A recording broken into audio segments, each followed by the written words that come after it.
Vamos lá. Eu quero assistir um pouco de CNN com você. Vamos assistir. Vamos assistir o CNN. Posso lá? Vamos assistir a boa emissora CNN. Sim. Eu vou pedir uma salva de palmas pra emissora CNN.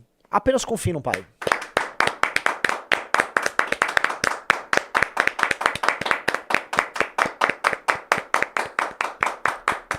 Ó, a Ana Maria falou: oi, Renan, tenho 69 e não sou a tia do Zap. Hoje convenci meu filho a votar em você.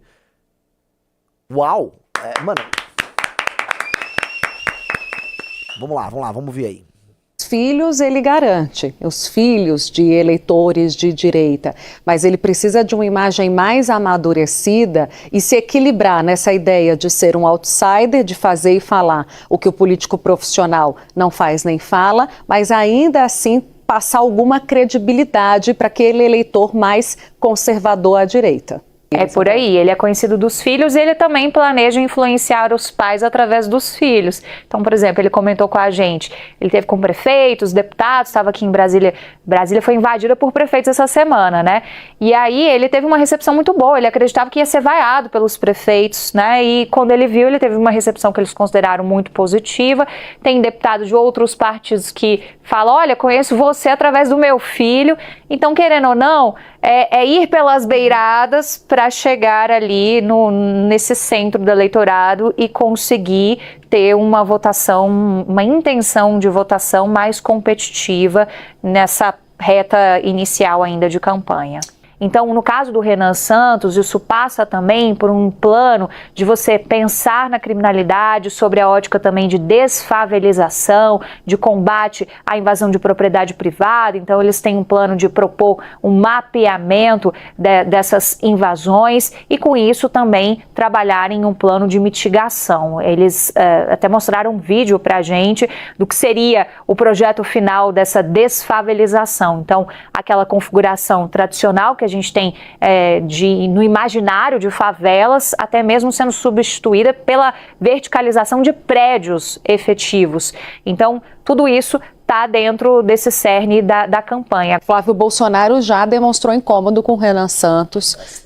Foi dizer, até a gente ouviu isso, que não ia participar de debate com o Renan Santos. Tem essa informação circulando. Vamos ver o que vai sair dessa mistura. Milei com Bukele, depois a Isabel Mega conta pra gente. E pode ser uma conexão para a própria Faria Lima, né? O Uribe vinha comentando sobre isso aqui no bastidor, porque a gente tem um descolamento nesse momento da Faria Lima do projeto de Flávio Bolsonaro.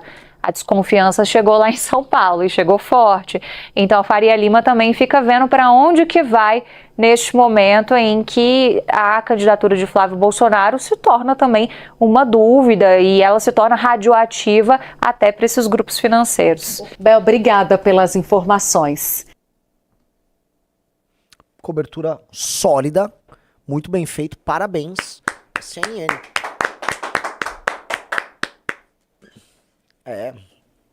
Vamos lá. Estão empatadas com 3%. Romeu Zema, Renan Santos e Samara da UP. Ai, cara, o Datafolha. Deixa eu explicar uma coisa, assim. Eu não acho Datafolha marmelada. Eu já falei, tem institutos melhores. Mas eles não são marmelada. Isto posto, há um problema de método. Vamos lá. A Samara Martins não tem 3%. Ela não existe. A Samara Martins, ela não existe no debate público. Simplesmente não existe Samara Martins. Colocar a Samara Martins empatada comigo, ou mesmo com o Zema, não existe Samara Martins. Vocês lembram que nas eleições do Arthur em 2020 havia uma candidata do PCO, do PSTU, que ficava aparecendo na frente do Arthur? São aqueles erros, que eu acho que é um erro, que é uma questão de, sabe, você tá pegando, vamos dizer, uma amostra que não está exatamente correlacionada com o momento, o mundo. Eu não tenho 3%. A Samara não tem 3%. É porque eu tenho mais e a Samara tem menos. Se a pesquisa tá dando isso, a pesquisa tá errada. E aí se a Datafolha, né, vai publicar essa pesquisa, eles têm que olhar o resultado da pesquisa e olhar a realidade e falar, cara, não tá certo a pesquisa. Você entende isso que eu tô falando, Riso? Sim. O diretor do Datafolha tem que olhar e falar, cara, isso aqui tá errado. Samara Martins tem 63 mil seguidores no Instagram. Se você abrir agora a vaquinha, procura lá, vaquinha Samara Martins.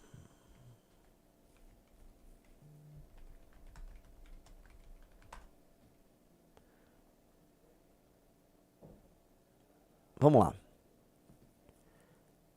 Olha, ela levantou 13 mil reais, porque tava 500 reais até outro dia. Quanto que eu levantei na vaquinha? Só pra entender.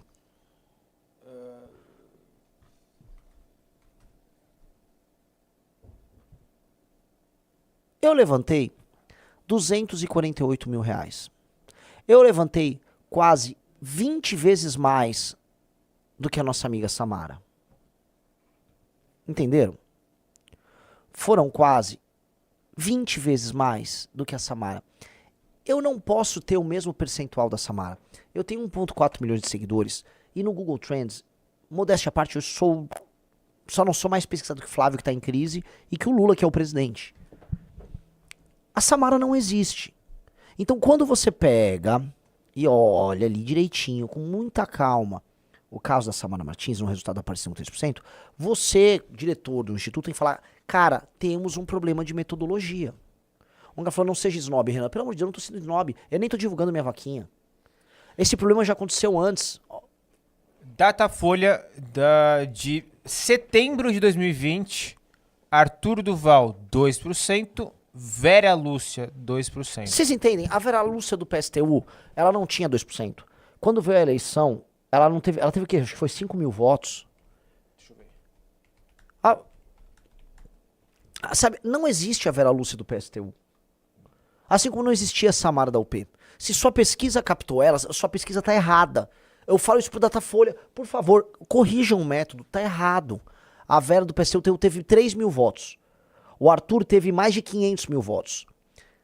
Não é que eles estavam de má fé. Vocês estão entendendo que eu não tô dizendo que a Datafolha tava roubando, que eles queriam ferrar o Arthur. Eu só tô falando que tá errado a metodologia. Você tem que se adaptar. É por isso que no mundo todo a Atlas chegou e ela deu um pau nos institutos velhos. Os institutos velhos tomaram um soco na barriga e estão sofrendo. Deixa eu explicar uma coisa. O que a Atlas capta? Eu vou dar uma aula de pesquisa. Faça um corte pra vocês entenderem pesquisa. Por que a Atlas deu uma chabulengada em todo mundo que fazia com o método de coleta por telefone e o método de coleta na rua? Quando você coleta por telefone fixo, como muitos eram, na casa da pessoa, você pega um perfil de pessoa. Uma pessoa que passa o dia em casa, em geral mais velho. Mesmo a pessoa mais nova, uma pessoa que tende a ser mais desocupada. Então você vai pegar um tipo de perfil que costuma ser menos ativo politicamente. Portanto, as intenções de voto dessas pessoas tendem a ser recalls. Recall, porque ela não fala tanto de política, então ela vai lembrar dos grandes nomes que foram parte das últimas eleições. Mesma coisa quando você faz a captação na rua. E mesmo que você faça a divisão do eleitor entre as faixas socioeconômicas, etc., que correspondam ao eleitorado brasileiro, você não consegue medir a intensidade disso. O que a Atlas fez? Ao fazer a captação online dos eleitores, ela acaba captando pessoas que estão mais próximas do debate público e que têm não apenas uma intenção de voto mais firme, mas uma capacidade de multiplicação maior. Dado que poucas pessoas estão falando de política agora, portanto, a manutenção da vontade, da intenção de voto delas, ela, no longo prazo, não é tão forte, o que a Atlas capta agora são as pessoas que já estão com a energia forte em determinados candidatos. Logo, ela está pegando uma coisa que terá um efeito multiplicador. Por isso que a Atlas, conforme as pesquisas vão passando ao longo do ano, a Atlas ela vai captando o espírito do tempo antes e ela aponta as tendências. Por isso que a Atlas não vai pegar a Samara da UP. Capite? E por isso que outras pesquisas captam, que o cara às vezes bota qualquer nome ali, entendeu? É meio solto. Então, recomenda-se para os institutos tradicionais, revejam seus métodos. Revejam seus métodos.